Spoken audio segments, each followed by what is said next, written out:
real with each other about what's going on here. It's just good and it's just evil. And why are we hating each other? Why is it that a lot of the people that I encounter on my page with their views that are my same skin color, why is it that they perpetrate the same hate that they want to blame white people for? It's hard for me to see what it is y'all trying to tell me when all the hate I get comes from my own people because I believe in supporting Trump. Absolutely. I don't care. Let me tell y'all something, and then I got to get ready to start my day. I don't care what nobody says. I will never support abortion.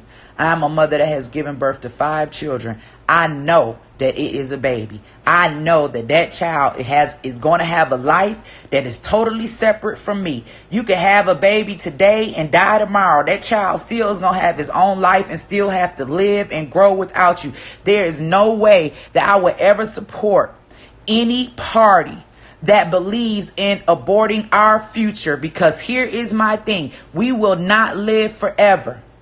I will not live forever. We have to pass the torch. We have to continue to live. We have to continue to grow. How many Martin Luther King Jr.'s have we aborted? How many Obamas, y'all love him, have we aborted? How many doctors? How many peacemakers? Once that life has been created, right? Once that life has been created, it's only one way to end it. There is no way anybody can ever convince me that a party that wants to pay for me to abort my future is for me. No, because my children are my future. Right? I had a baby at 15. That baby is a lawyer. She is doing her thing. She is somebody that God put in my life to help me. You understand? Not hurt me. We don't know who our children are going to grow up to be. So I'll never do that. Even if I ever did decide to walk away from the Republican Party, it definitely wouldn't be to the Democrats. And then let me tell you something else, right? About these Democratic parties and when we talk about the party switch, because I've discussed this before. A lot of people don't know. There was, first of all, the first 23 black congressmen were all Republicans. Okay, when the founding principles of the Republican Party, let's talk about that. The Republicans have in fact, right, freed the slaves, gave them voting rights, gave them citizenship. Every time there has been an advancement or a civil right issue, the Republicans have been for it and the Democrats have been against it. All you have to do is do your research. Now, when they talk about a party switch, let me tell you what happened. This is what happened with the party switch. Martin Luther King Jr. got in trouble down here in Georgia. He wasn't doing nothing but fighting for black people. They arrested him. When they arrested him, people called on President Nixon to intervene and get Martin Luther King out of jail. President Nixon would not move. Kennedy, who was a congressman at the time, he called the Georgia governor, pulled in some favors, and he's the one that got Martin out of prison. Martin's father had already told him, whoever got my son out of prison, I got a suitcase full of votes. When Kennedy got Martin out of jail as a congressman, he ran as the president, a Democratic president. This is not a long time ago. This was in some of our parents' lifetime.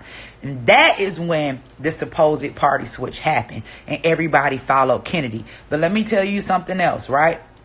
Regardless, the founding principles have never changed. The founding principles of the Democratic Party, you understand where I'm coming from, was the KKK.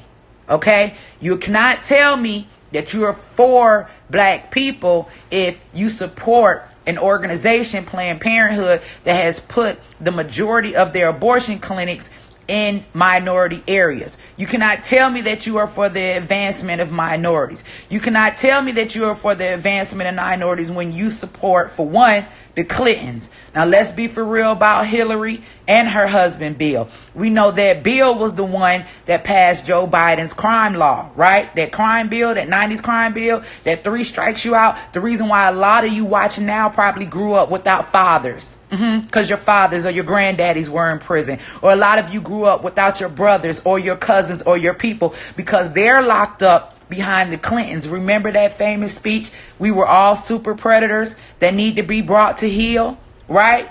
It doesn't matter how we got there. We need to be brought to heel. Heel is a term that's used for a dog when you want to put a dog under control and make sure that they obey your commands, okay? This is what they said about us. Not only that, Hillary supported Margaret Sanger. Who is Margaret Sanger? Well, Margaret Sanger is the founder of Planned Parenthood, which was based off of eugenics, based off of population control, based off of the fact that whites felt as though they were the superior race and wanted to make sure that black people did not continue to breed.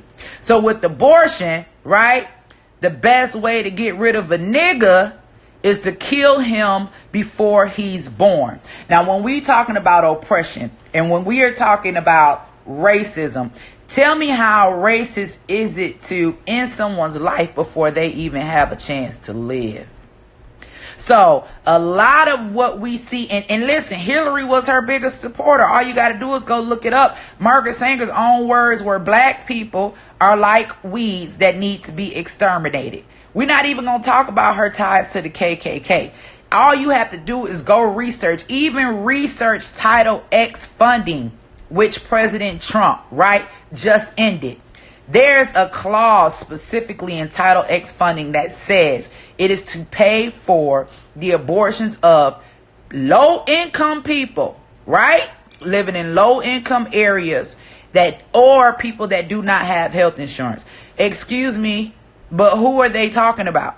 We know who the low-income people are. Why are they low-income people? Well, they're low-income people because of these Democratic Party policies that keep us dependent on the government. So let me tell you something about my experience and where I come from. Because I was raised, right, out of poverty on my mother's side of the family.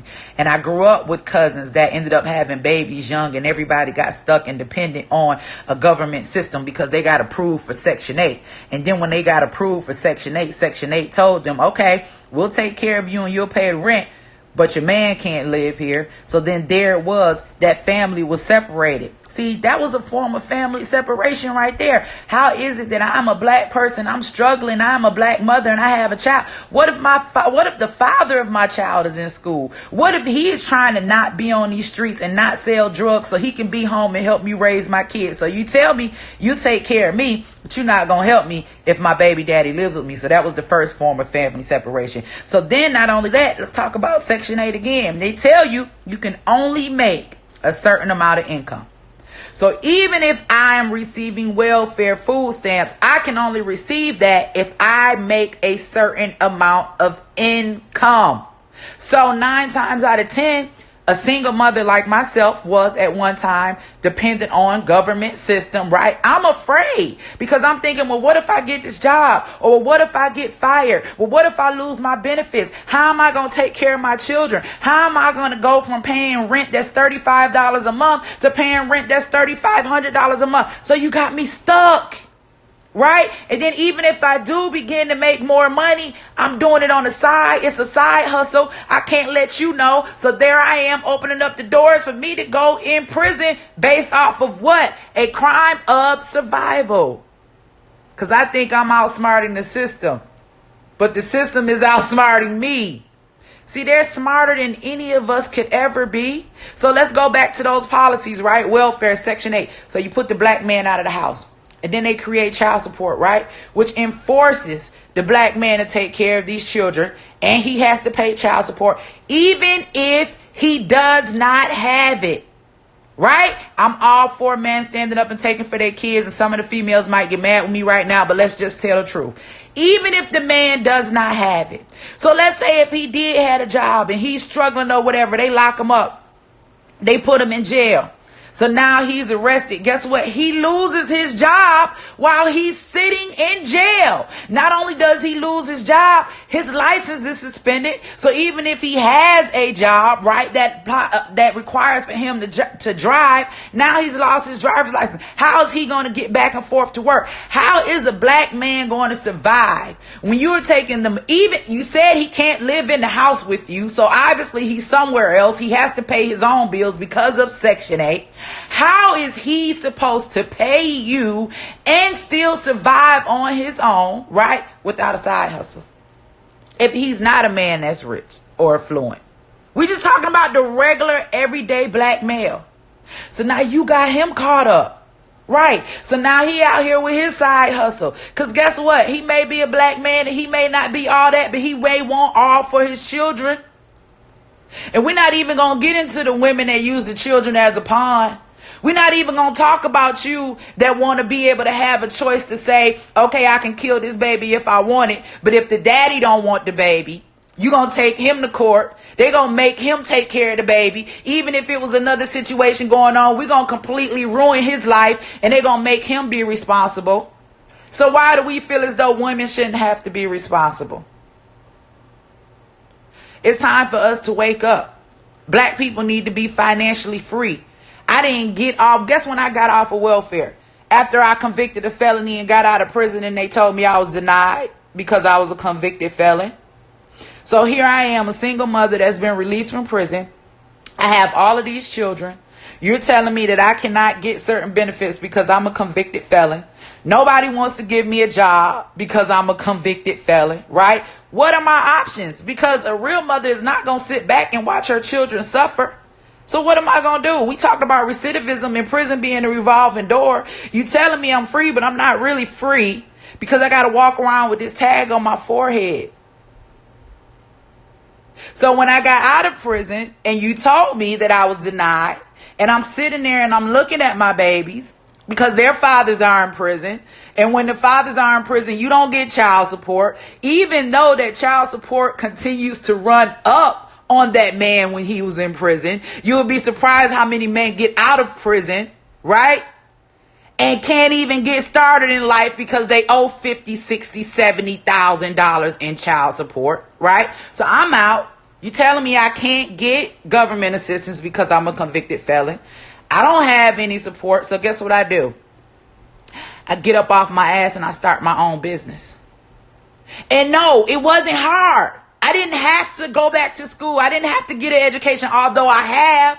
What I did was I found out what my God-given gift was, what God has given me, and I built myself up off of that. When I was in prison, I started writing. I wrote my first book when I was in prison. I realized I had a gift.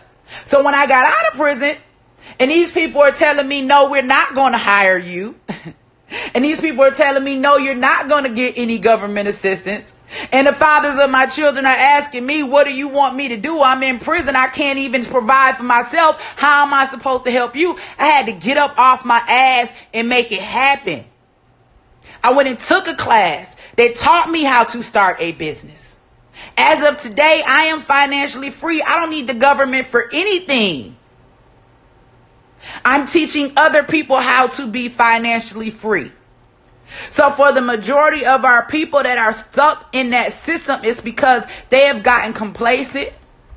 They are afraid that everything would crumble if they step out on their own. And a lot of us, we have dealt with that before. We know how that feels. You could be working a job for 20 years and then decide maybe you want to start your own business, but you're scared because you don't know if you're going to stand. Why are we supporting a party that wants us totally dependent on the government system so we will never be free? You can never be free as long as you have to collect. Listen, I make my days. I go to work when I get ready to go to work. I can make as much money as I want to. If I want to take a day off and I don't feel like working that day, I don't have to. If I want to spend some time with my kids, if I want to teach my children how to run my business, I started my organization to help people start businesses that already had a God-given gift. I didn't have to go back to college for 8 years to start my business because God had already placed something in me. So when I talk to my people, I try to figure out what is it that you are good at. Do you know how to cook? You can start a catering business right there. Are you good at typing? You can start editing. Are you good at painting? Are you good at carpentry work? You can start your own business. There is no reason for us to still be dependent on a government system that's telling us the only way we can survive is to abort our future. The devil is a lie. I will not be silent. I am going to keep fighting for the lives of the unborn. I am not here to make friends with anyone. I am not here to entertain the goats. I came to lead the sheep. See, there's a difference in a real leader and somebody that's just doing it for clout. I don't need you to like me. I just need for you to get this truth. I don't need for you to be my friend. I need for you to wake up.